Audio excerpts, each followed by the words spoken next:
Ram sir. जय श्री राम भाई।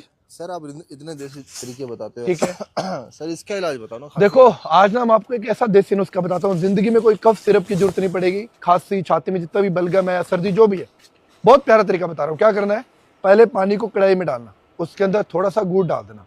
उसके बाद हरी इलायची का पाउडर, अजवाइन और काली मिर्च, इनको डाल देना। थोड़ी देर इनको घुमाना।